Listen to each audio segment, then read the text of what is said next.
গোপালকে দড়ি দিয়ে বাঁধিস রে, ছেড়ে দে মা জননী। গোপালকে দড়ি দিয়ে বেঁধে রাখিস রে, ছেড়ে দে মা জননী। গোপালকে দড়ি দিয়ে বেঁধে রাখিস রে, ছেড়ে দে মা জননী। গোপালকে দড়ি দিয়ে বাঁধিস রে, ছেড়ে দে মা জননী। গোপালকে দড়ি দিয়ে বেঁধে রাখিস রে, ছেড়ে দে মা জননী। মাখন চুরি করো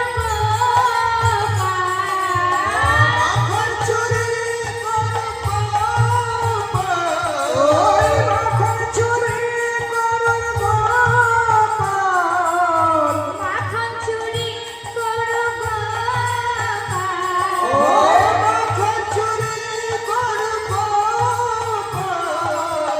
চুরি করে থাকে না রে। গোপালকে দড়ি দিয়ে বেঁধে রাখিস রে, ছেড়ে দে মা জননী। গোপালকে দড়ি দিয়ে বেঁধে রাখিস রে, ছেড়ে দে মা জননী। গোপালকে দড়ি দিয়ে বেঁধে রাখিস রে, ছেড়ে দে মা জননী। গোপালকে দড়ি দিয়ে বেঁধে রাখিস রে, ছেড়ে দে মা জননী।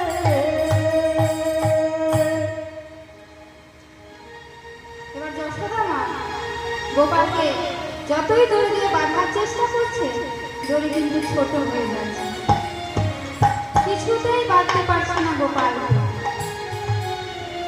তখন যশোদা মা কি হয়েছে মা, ক্লান্ত হয়ে বসে পড়েছে, দিয়ে বলছে, হে প্রভু নারায়ণ, আমি আর পারলাম না, এবার তুমি কিছু করো।